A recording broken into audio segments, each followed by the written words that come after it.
The invasion began quietly. At first it was barely noticeable. The slight flicker of lights, the inexplicable dead batteries, the slow drain of power. It was dismissed as a glitch, a manufacturing fault, nothing to worry about. But the batteries kept disappearing. No one knew where they were going or why. And then, the world started to change. Cities went dark, one by one, as if some unseen hand was extinguishing the light. Screens frozen in eerie silence. Cars sputtered to a halt. Planes fell from the sky, their engines powerless. The hum of civilization faded into a hollow void, replaced only by the soft, distant crackle of static. It wasn't just the power going out, it was the feeling that something else was happening, something unseen. People began to hear strange, unexplainable sounds in the night, like the whisper of metal grinding against metal, the pulse of something ancient, far older than human hands could imagine. And in the quiet, those who dared to look up saw the first signs, ships in the sky. They weren't like anything anyone had ever seen. Their surfaces gleamed black, like liquid night itself. Jagged edges cut through the clouds, leaving ripples in the air. And the hum, they could hear it even from the ground. It was the sound of power, of something pulling every ounce of energy from the world piece by piece. The ships hovered over cities and towns, their strange technology latching onto every battery, every energy source. It was as if they were sucking the life out of everything. Each time a battery was taken, the ground would shake violently, as if the earth itself was struggling to breathe. The aliens didn't take everything at once. They were meticulous, patient, as if savoring the process. And with every stolen battery, the world grew dimmer, colder. Soon even the stars began to fade. But it was only when the Armada arrived that the true horror set in. Thousands, no, millions of ships filled the sky.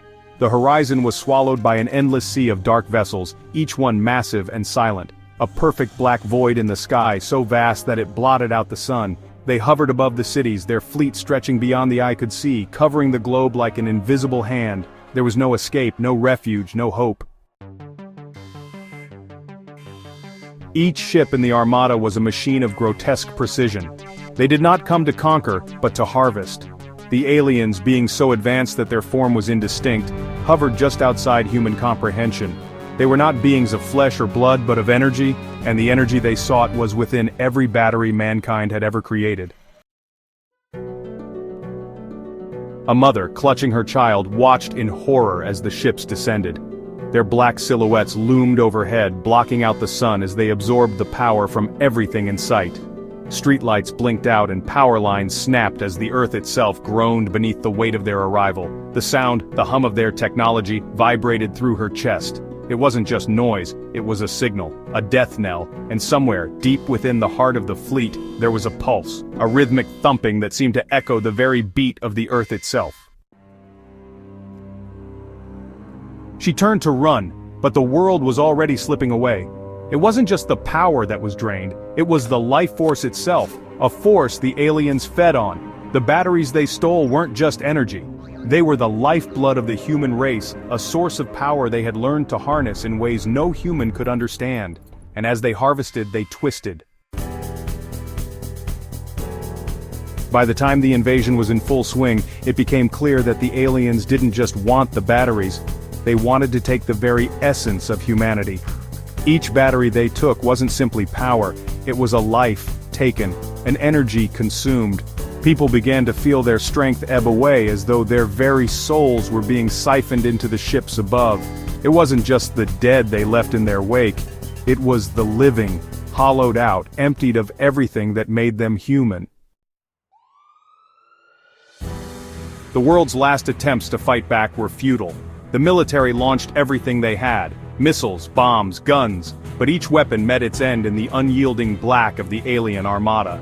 With each failed strike, the earth quivered. The sky burned.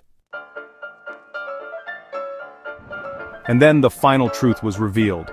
The aliens weren't here just for the batteries, they had been watching humanity for centuries, waiting for the moment when Earth would reach a tipping point. A time when human-made energy sources would reach a critical mass, A moment when a single, tiny battery would become a nuclear reactor in their hands. That moment had arrived. The final scream came from a small town somewhere in the mountains where the last few survivors gathered to make their final stand. They had no batteries left, the lights were gone, the power was gone, the aliens took everything, and as the last battery, the last spark of humanity's energy was absorbed into the dark heart of the Armada, the silence fell. There was no explosion, no cataclysmic end, just a stillness.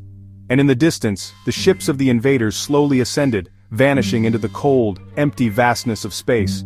The Earth was left behind, its power drained, its people gone. Not with a bang, but with the quiet hum of stolen energy.